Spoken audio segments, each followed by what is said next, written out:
Hello, ladies and gentlemen, girls and boys. You are now entering Season 2 of the Swan Hockey Podcast. Swan Hockey is flying around the junior hockey world one episode at a time. You'll experience things dreams are made of, as well as things of terrible nightmares. Strap in, hold on, and enjoy the ride. And now, Swan Hockey. What's going on, everyone? Welcome back to another episode of Swan Hockey. We are in Season 2. This is the final episode of Season 2, and we will be back with Season 3. I am Eric Swanek, and we are joined here with Bill Underwood. Bill, what's going on? Congratulations. Big win at the Memorial Cup. This is a lot easier when you just win the Memorial Cup. Now, I don't got to go out and try to coordinate a guest from the winning team. It's just a lot easier when you win the Memorial Cup. Congratulations. Thanks. It was a great experience, and it's something that is just terrific. And, you know, a great group of guys, top to bottom. Best team I've ever been involved with at any level, and I covers a lot of levels, NHL, major, junior, minor, pro hockey. But relative to its level, this team is the best I've ever been with, and it's an organization that is top-notch in every sense. Yeah, for sure. And if you guys are new here, Bill is a scout with the Kitchener Rangers. You've been with the Kitchener Rangers for quite some time now. Just won the Memorial Cup. Yeah, I mean, that's awesome. As we were saying in a previous episode, second best trophy in hockey behind the Stanley Cup. Best trophy, obviously, in junior hockey. That's awesome, Bill. Yeah, it's probably the most difficult championship to win. It's because, remember, you have to go through that was our 90th game that our final game, and that's a long season. Yeah, and what you have to do, you have to win 4 best-of-7 series against playoff teams, just like the NHL, which is hard enough. Then you got to go into a series where you're playing against 2 other champions and a home team. Teams you don't know anything about, really. You've never played against them. You know stuff about them, but you really don't have a great measuring stick on them because you never played against them. And every league and every division has different, and every year it varies, you know, how strong things are. Is their record, are they as good as their record, or maybe are they better than their record, you know, relative to us? You don't know that. And you have to 3 to 4 games in this. And it's not a single knockout situation like in some series. You have to you have to come up with 3 or 4 wins. It's almost like another 7-game series in that respect. It's sort of like international hockey in the aspect that there's not a lot of margin for error. However, even in international hockey, you can lose more than 1 game and still get in the quarters. Here, if you lose more than 1 game, you're out. You know, and if you lose, I shouldn't say it. If you only win 1 game, if you lose 2 games, you're probably out, and or 3 games actually. I'll get that right eventually. But the math here. Well, you guys didn't lose any, so that's why you don't know. It's just easier when you don't lose, right? That's true, but if you lose 3 games, you're probably out. In international play, you might get away with 3 losses in the first round and still get to the quarters, still limp your way in. Some kind of tiebreaker or whatever. Yeah, and internationally, remember also, it's not this year's team that qualified for Group A or whatever. It's last year's team. You're playing basically on what the guys did last season, because that's how you qualify. So this team doesn't have to go through a playoff to get there. You could be a terrible team, but if your country had a good team in the last major events, you're set for qualify. Group A. Exactly. And on the other hand, you could have had a lousy team the year before in Group A, but it doesn't impact you at all. You know, you're coming in just like as if you had a great team. It makes no difference except for the seeding, and all that has to do with is your group and your scheduling, and you know that's important, but it's still last year's team. And so you don't have to go through that playoffs. It's like if in the NHL you had, say, you had to win the NHL, then you had this other thing, like say it's like back in the 70s when the Russians had their Cheska team that was really an amazing team, and say you had an international team like the Swedish team, you had to play against them, and you'd have a host team, which could be any number of places. It could even be another NHL team that was given the host situation the year before, and they made all kinds of moves to try to win this. Well, you know, that's what you're dealing with. Then you have to come up with at least 1 win in the first round robin. Then you're going to have to win a semifinal. You have to win the final 3 games. And of course, if you could have to win a 4th one if you're in a tiebreaker situation. So it's And they're all championship teams. They all went through the same thing you did. And then, of course, that home team has been gearing up for 1 year for it. They may not be the championship team, but they have the home crowd, the home building. And, oh, yeah, they have been preparing for a year. So I think it's probably the toughest trophy to win. Frozen Four is tough, but they don't have those best 4 out of 7 series you got to go through to win. Yeah, you guys have to do that. Yeah, you guys went through four. Here we go. I'll get it right eventually. You went through 4 best 4 out of 7 series leading up into the Memorial Cup. Right. And you also then keep in mind you don't have a single game knockout. It's not just 2 games. Frozen Four is a great tournament, but you only have to win 2 games. Here, 2 games is not enough. 2 games is not going to win the Memorial Cup for you. You have to get to games 3 and 4. Probably, let's put it this way, it sure helps if you win 4. 3 you might get away with if you're that third place team, 1 and 2 that qualifies and wins the semi and the final. You get away at 3, but it's still not so simple to play. And I'll say the Frozen Four is simple because it certainly isn't. But you also don't have that one game knockout scenario, which makes it a bit more of a challenge. And it's something that I don't think there's any real comparable trophy I can think of out there that's exactly the same. Yeah, well, I mean, you guys went 4-0, and like you guys were just cooking the whole tournament. I mean, clearly you guys were the best team in the tournament. Now, what's interesting is Everett, on paper, Everett was the best team in the CHL this year. And what's interesting about that is obviously, and I think you and I spoke about it the last episode that you were on, that you guys made some big moves at the trade deadline, gearing up for a run. So even though Everett was on paper best team in the CHL, doesn't mean they were on paper the best team at this current point in time. Like your team, you guys had 12 NHL draft picks, current draft picks on the team right now for this run. And like I said, you guys were just cooking. You actually beat Everett twice in the Memorial Cup, once in the finals, once in the round robin. I mean, like you guys, it was just, I mean, it really kind of like the tournament just played out the best that it possibly could. I mean, in the championship game, you guys and Everett, the two hottest teams, right? That's what everybody would have wanted to see. That's what happened. You guys obviously beat them for the championship, which means that you guys beat them twice in the whole tournament. So it's not like we could have had an awkward 1-1 split where it's like, okay, each team won a game, but one team won the championship game. But, like, nope, you guys beat them 2 out of 2. You guys proved that in every way, shape, and form, you guys are the kings of junior hockey right now. Well, they're a great team, and of course we had a few things, like in any game, there are those few pivotal moments that can turn it around, and those pivotal moments went our way. But they are a great team, Everett. Now, as far as like any Memorial Cup or Stanley Cup final, keep in mind it is sort of like a final test on any team. You can make those acquisitions at the trade deadline that make all the difference in the world in any league, and suddenly you're not the hockey team that was there during most of the season, and therefore, like the team can win the President's Cup of the NHL, but if another team has went and done a lot of deals and whatnot, in the deadline and whatnot, they could actually be the better hockey team at the end of the season. Yeah, the art of the scouting department and the GM, right? The hockey ops, right? The art of the hockey ops department. Oh, absolutely. And of course, it's also in CHL rankings, I think it's always difficult because you do have that, what I said about the schedule. And every year it changes.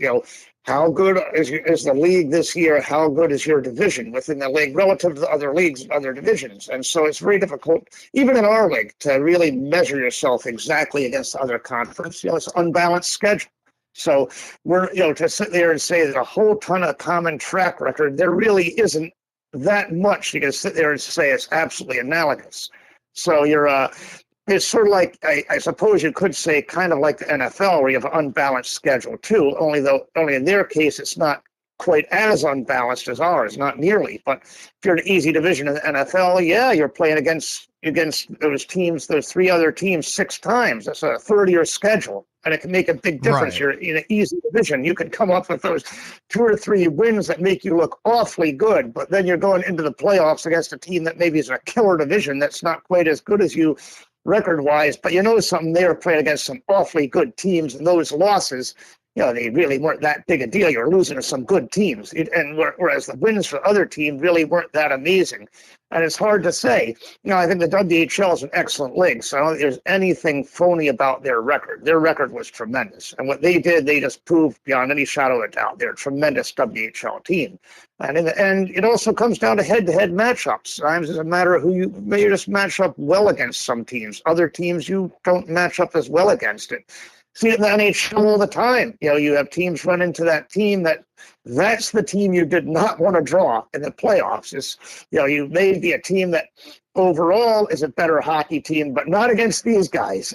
For some reason, they just have your number. And so it's I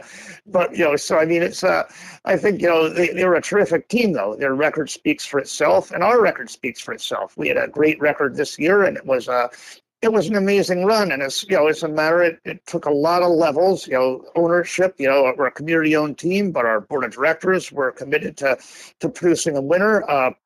Our general manager made some unbelievable trades that were just terrific, perfect, timely, and also drafting our goaltender. The import draft last year was a very good move. We got him. We went out and pulled in a very important integral piece of this puzzle.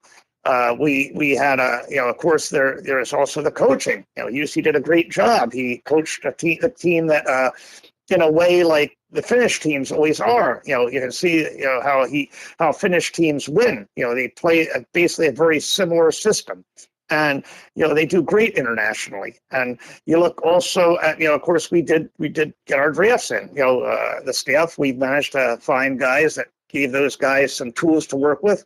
I think this team, in a lot of ways, reminds me a little bit of the old New York Islanders. There's a very similar team, play a very strong system, don't give a ton of great opportunities up, great on the counterattack, a tremendous two-way center that was sort of like our answer to Brian Trottier. We have a big defenseman that can really be pretty dominant back there. And I'm not saying these guys are these guys, but analogous in our league. We have that Islanders had Denny Potvin. We had Reed, who is a big dominant defenseman, can run the power play. We had a physical defenseman in Woolley there. And Pridham, of course, he's a sniper.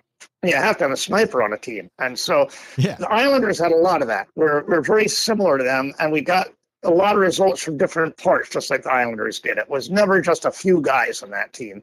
It was the whole team. I always say that team was every Java player, every player a job. And these guys all did it, and they bought into the system. And I think it was really, it wasn't just a victory of a few players. It was an entire team and a really great coaching job, a really great job by our general manager. That trade with London was tremendous. And, it really was something that brought us just what we needed, and there were of course other acquisitions too we brought in, and we got Humphreys in too. Remember, from the NCAA before all this, and that was another good move, bringing him in, getting him to come.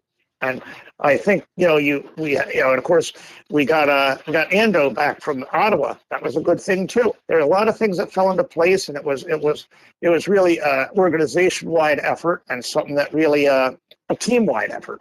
And it shows you what a team can do when they play a system. Guys should learn from that, watching us a little bit. What you can do when you buy into a good system. For sure. It's really the meat of what makes a hockey team work. Yeah, it was fun to watch, and I'll tell you what. Like the only consolation, I guess. Like I obviously was pulling for you to win, but it's like, all right, if you guys lost, well, hey, at least the Memorial Cup comes to the United States in Everett. And it made me think. So I was, Serps and I were together this weekend, and I asked him, and I want to know, so anyone, a Western Canadian side of the community here, let us know in the Discord, who were you pulling for? Did you want Everett to win and keep the cup within the WHL, or did you want Kitchener to win and keep the cup in Canada? That's what I want to know. What the Western Canadian fan base wanted there. I think that's a fair question. I think, a lot of times you get intra-league rivalries. You say, we really don't like those guys. We don't want to see them win. On the other side of the coin, you do get that regional thing that, it's good to see them win. And, it speaks a lot for our region and our league. And I always look at it this way, too, that if the guy that beat you is a champion, it makes you look better. It's not like, think that if the guy that beat you doesn't win, it says, okay, well, we're not quite as good as maybe that. But on the other hand, if the guy that beats you wins, you're saying, wow, we lost to a pretty good team. And so I think, but I think everybody will look at it differently, because there are some people that will definitely get very regional. Other people will have that little grudge that we really hate those guys grudge. And you will see that amongst fans. It's funny that way. I think even in the NHL, that's food for thought. Do you want to see that team that beat your team go and win a championship? And it'll make your team look better, actually. Or do you just say, I really hate those guys and I want to see them lose? Yeah, absolutely. I mean, it was just such great hockey. And one thing that I was surprised with was the amount of fights we saw. We saw a good amount of fights. Yes, we did. It was an intense series, and it can happen that way. It's just, it was a very intense series, and it was one where you had a lot of stuff that was just very intense play. The way the games went in terms of scoring and the way the play went. It was a very intense series, and in series like that, yeah, they can happen. Yeah, absolutely. It's just crazy. Like, now the junior hockey season is officially over. We're in June. Season's officially over. We'll be gearing back up here for training camp in August. But yeah, you guys are the last man standing, and it's fitting because we want to have the last man standing on the podcast. And like I said in the beginning, it's easier. It's easier if you just win it. Yes, it is. It'd be nice to do it some more. But it's a tough championship. Having been involved in major junior a long time, it is tough. And and junior hockey is different from NHL hockey, especially today. You're not going to keep your lineup together 2 years in a row. You'd have to have a lineup of 15 and 16-year-olds to do that. You're not going to win a Memorial Cup with 15 and 16-year-olds, and you'd have to have a few older guys, but you have to recycle them. It's very hard to repeat, because the one thing that's certain is you're going to lose players. And it's the nature of junior hockey, but it's gotten worse now, because obviously, you always had the possibility. You had guys aging out always. You had guys going pro always. Now you have the college factor in there. Some guys leave the NC2A early. Now, sure, you'll bring in some great kids, but they are kids. And, look, we won. A big part of our win was those veterans. And, it's something that just creates another new dynamic. It always has been there to a degree. To get to a Memorial Cup, you typically do have to do a number of trades and do have to really go for the jugular. Yeah. But at the same time, now it's certainly more complex. Medicine Hat, look, they lost Gavin McKenna. It's not that simple to come back and say, okay, we lost this guy, and we're just, you're not going to replace him. It doesn't work out that way. And, when you lose players that caliber, it's hard to make that run when you lose them prematurely. And I'll be interested to see how that goes in terms of how many young guys sign. Because the one thing I think that is very, very cautionary for some guys is you're going into a league that's very big, very physical, and older. And if you're a guy, it's one thing you're a guy like Martone, all right? He's a big kid and he's ready for all of that. You're saying going into the NCAA Division I. Yeah. Yeah, exactly. Some guys might want to wait a little bit longer on that. If you're a smaller guy and you're highly skilled, you might want to wait a year on that to get a little bit more mature. Because, look, guys get banged up, as we saw in the Memorial Cup, at our level with the younger guys. You get them to that level against 25-year-olds, all right, 24-year-olds, those type guys. Are you going to be ready to go in there and do that and maintain your health and maintain the pace of play? I'm not saying not to go NCAA at some point. Some guys will. We know that. And I'm not going to say that, it's not going to happen, but I think it should give some pause, maybe based upon a lot of things this year, and say maybe not so fast. Yeah, just like anything else, going to the right place at the right time. No different than any other level of hockey. You want to go where you're gonna have success and, develop the right way, be an important piece to the lineup. But even McKenna's interview, I forget which game it was, but he even said, like, it took him, one of the guys on the panel was saying, like, it took him, probably a few months to adjust to that NCAA style of play. And, in his experience, if, I don't remember his exact, quote, but he said that that he felt the CHL was more skilled than NCAA Division I, and that the NCAA Division I, it was more of a faster, tougher, stronger game, which it definitely is. Definitely is a stronger, tougher game, and it was an adjustment period.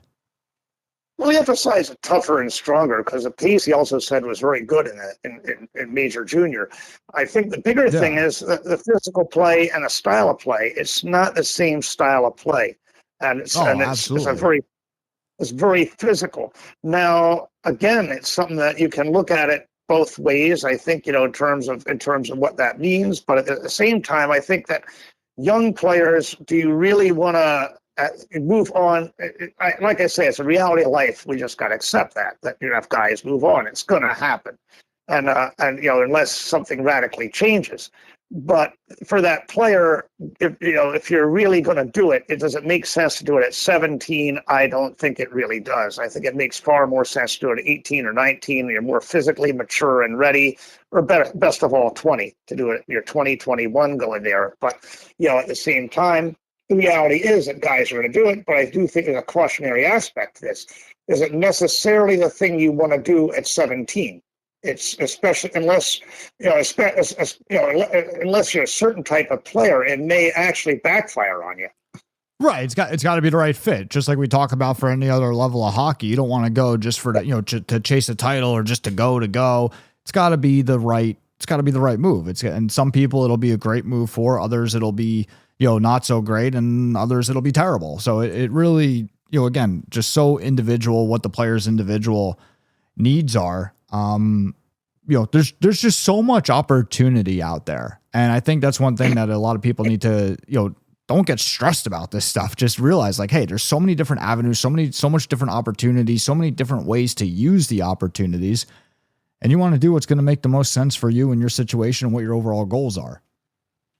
And a high-end player, those decisions are far easier for. It's the guys that really aren't those major junior type guys that have the really tough plethora of leagues to look at, because that's where it gets confusing. If you're that guy, it's probably a future Division III player that's going to play in one of the junior leagues. That's where it gets very difficult, all the decisions and how to get there. Even for the tier 1 guys, I mean, you can go into subcategories with this and everything. And even just exactly what you were just talking about with, a guy playing major junior, or even a guy playing USHL for that matter, of, when, I have the opportunity to go NCAA Division I, do I want to do it? When do I want to do it? What makes the most sense for me and my situation and my goals? I mean, you could even get into subcategories with this stuff, but even there's just so much opportunity across the board. It's that's one thing that I love about where hockey right now is crazy. Yeah. But when things are like this, it creates a lot of opportunity for, for new and different things to be done within the sport. But even just all these, there's just a lot of opportunity right now for players in general.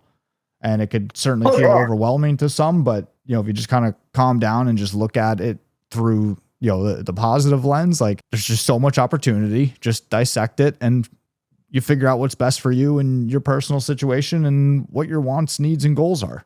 And we won't even get into possible NCAA rule changes, which will have another impact. Probably save that for season 3, and we'll hopefully have some more information on that shortly.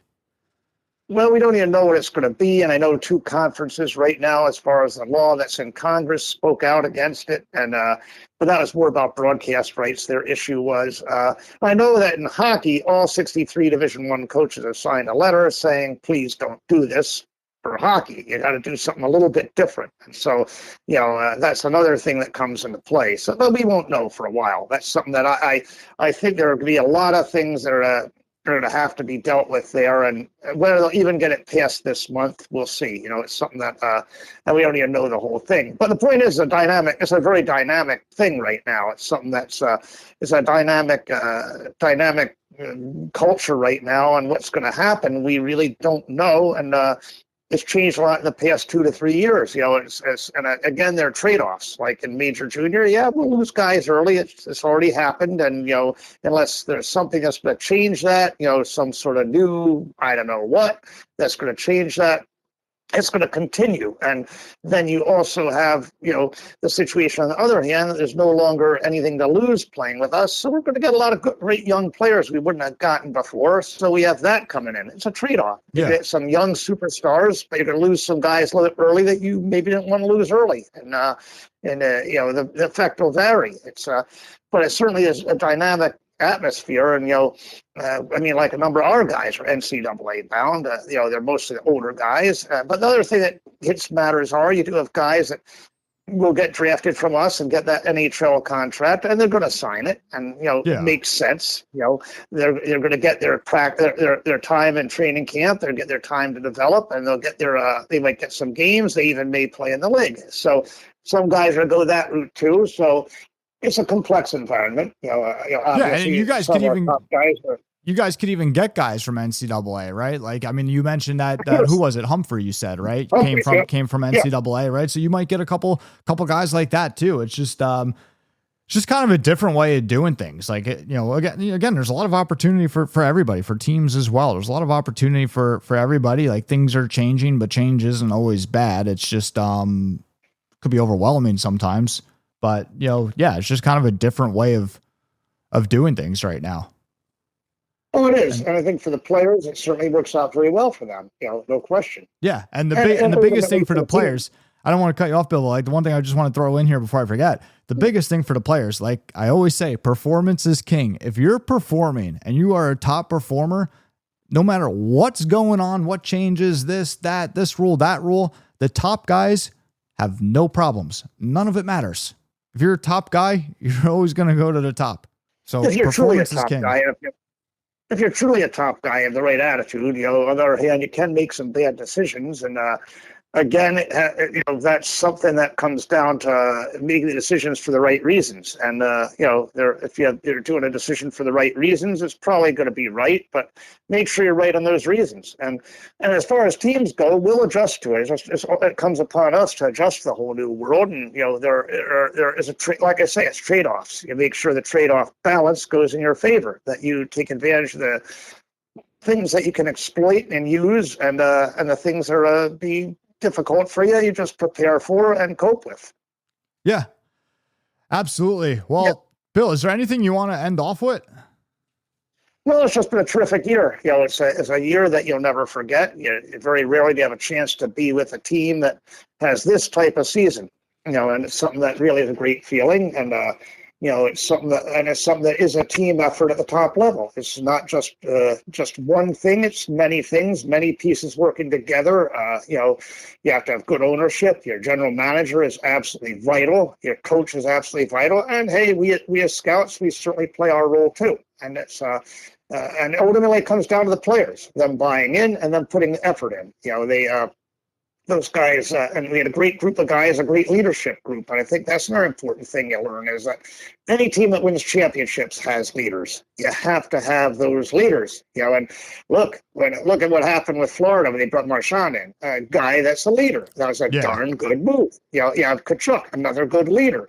We have our leaders too. We brought in some really good leaders. We brought in O'Reilly. We brought in, of course, Woolley. We brought in some other guys, and some are guys that we produced, developed. Ando, certainly tremendous leader, and that goalie plays a big role too. Kirsch was he was an excellent. He is a huge factor in the Memorial Cup. I think he is certainly a strong guy, strong MVP candidate. They certainly picked a great guy and the right guy, but he certainly wouldn't have been a bad pick either. He really was important for us. It was not a situation where a goaltender was not key. Our goaltender is very key, and it shows you also you got to use all the avenues to build a team: the draft, trades, import, draft, free agency a little bit, and you've got to follow all the paths, and be a part of the NHL system, link in and find and the draft is not just about first rounders. Got to find the diamonds in the rough a little bit, and sometimes the guys that other teams don't think they're going to sign. You find those guys that are key guys. There's a lot of homework to be done for it. And so it was something that really was a culmination of a lot of things and a lot of great people involved. Yeah. And I love that you just mentioned that about, exercising all avenues, right? Grabbing those top performers from everywhere, right? Be a top performer, guys. Performance is king. And that's going to do it for this episode and for season 2 of the podcast. We'll be back in a couple of weeks with the start of season 3, the 2025-2026 junior hockey season is officially over. The Kitchener Rangers in the OHL are the Memorial Cup champions. Bill Underwood, scout for the Kitchener Rangers. Bill, thank you very much. Thank you for everything that you've done for this season of the podcast. It's been an absolute pleasure. Guys, let us know what you think in the Discord. The conversation always continues in the Discord. You can get there from the link in the description of this episode. Stay tuned in there. Again, season 3 will be starting here in a couple of weeks. We have a merch rotation coming. So if there's anything you want now at SH360, grab it. We have a merch rotation coming shortly with the launch of season 3. And Bill, thank you very much. As always, it's been a lot of fun this season. Thanks, Eric. It has, and looking forward to season 3. Yeah, same here. So, all right, guys, until next time, I will see you in the Discord, and I'll see you guys soon. Thank you for listening to this episode of the Swan Hockey Podcast. We remind you that season pass points are available to listeners. For more information, please visit www.swanhockey.io. Until next time.